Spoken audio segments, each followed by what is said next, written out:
$1 million. For your entire life, that was the number. It meant a mansion, a yacht, and a permanent goodbye to work. Today, Mark has it. The full 7 figures sitting in his accounts. And he feels broke.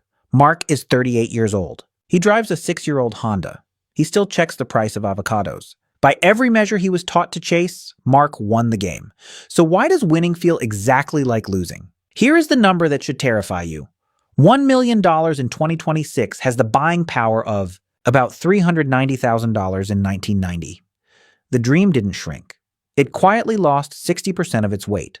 And almost nobody told you it happened. Most people still picture the millionaire from the movies. Private jets, champagne, a name on a building. That picture is 40 years out of date. The real 2026 millionaire is anxious, ordinary, and lying awake at 2 in the morning. Today we run the actual math on why. Let's be precise about what $1 million is supposed to do. The classic rule says you withdraw 4% a year. On $1 million, that is $40,000. $40,000 before taxes to live on for the rest of your life. $40,000. That is roughly the salary of a first-year teacher. It is less than the median household income in America. The mythical millionaire is funding a lifestyle below the national average. Here's what the data shows, and it isn't pretty. Before you dismiss this as doom and gloom, stay with me, because the story everyone tells about inflation is only half of it. The other half is stranger, and it explains the feeling in your chest better than any chart. The goalposts didn't just move, they moved while you were running. Meet Mark in detail, because Mark is the average of everyone watching. He earns $95,000 a year as a project manager. He saved aggressively for 15 years. He maxed his 401k, skipped the vacations, drove the boring car. At 38, his portfolio crossed $1 million. He took a screenshot. He told no one, exactly like the gurus said to. And then he waited to feel rich. The feeling never came.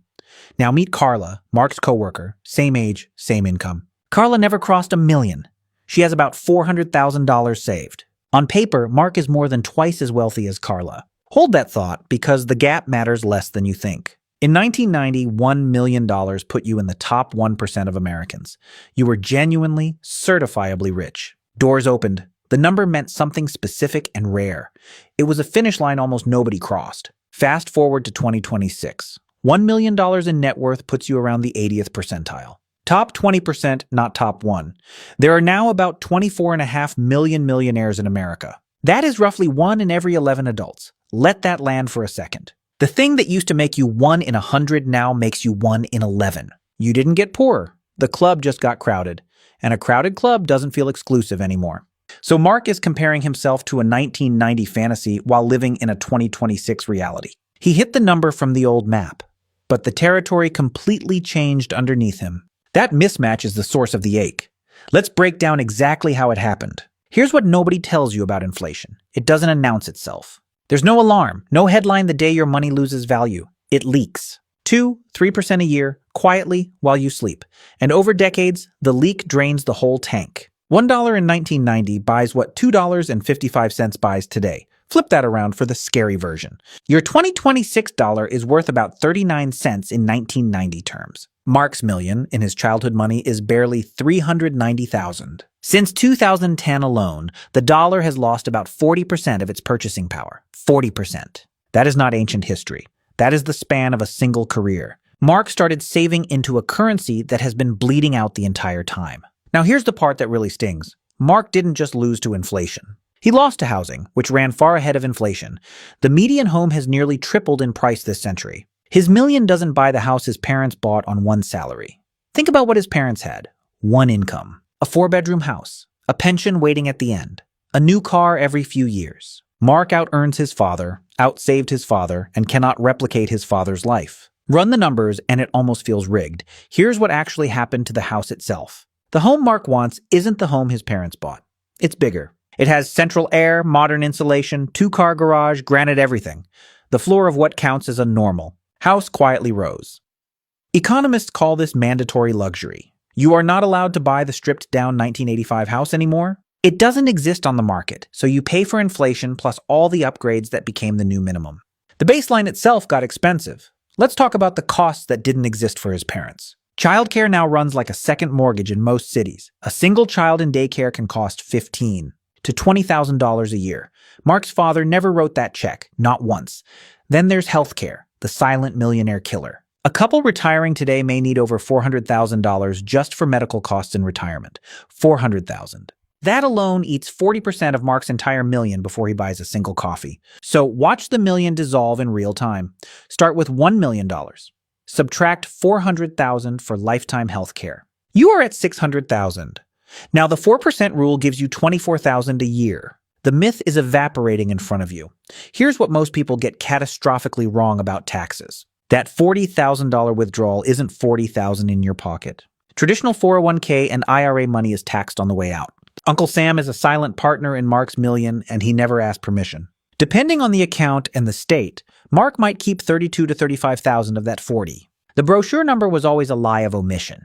Nobody prints the after-tax figure on the motivational poster. Run the real numbers, and the poster gets quiet. Let's add the cruelest variable of all: time. Mark is 38. If he stops working, that million has to last maybe 50 years. 50 years of inflation continuing to leak. The number that feels big today shrinks every single year he's alive. Project it forward honestly. At 3% inflation, prices double in about 24 years. So by the time Mark is 62, he needs $2 for every $1 today. His million, untouched, would feel like $500,000 in today's money.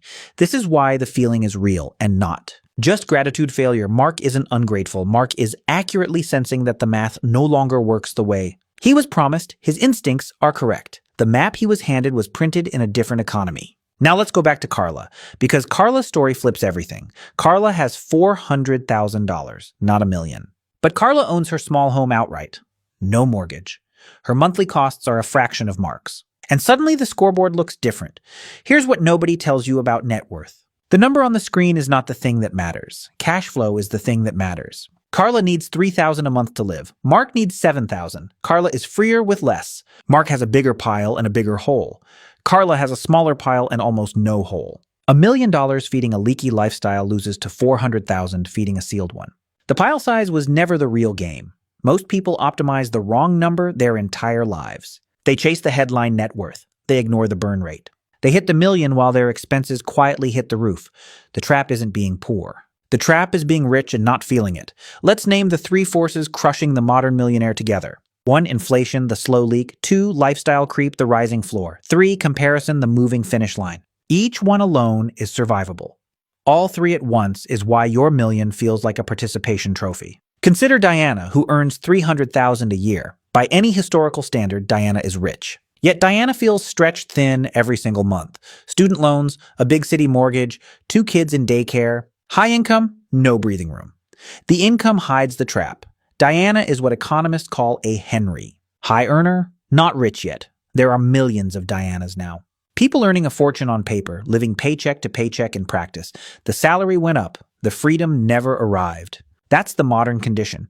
Here's the psychology underneath all the numbers. Humans don't feel wealth in absolute terms. We feel it by comparison. And in 2026, you compare yourself to a global highlight reel 24 hours a day. The yardstick got infinite. No million survives that. Your grandfather compared himself to his neighbor. You compare yourself to a billionaire's yacht on a screen at midnight. The neighbor was beatable. The yacht is not. The reference point quietly became impossible, and you measured your million against it. Here's what most people believe and get wrong. They think hitting a number will end the comparison. It won't. The number is a moving target that recedes as you approach. The millionaire wants 2, the decamillionaire wants 10. The finish line runs from you. Let's slow down and live one ordinary Tuesday with Mark. He wakes up a millionaire. He still flinches at a $12 sandwich. He still drives past the nice neighborhood, not into it. The net worth is real, but the life feels identical to before.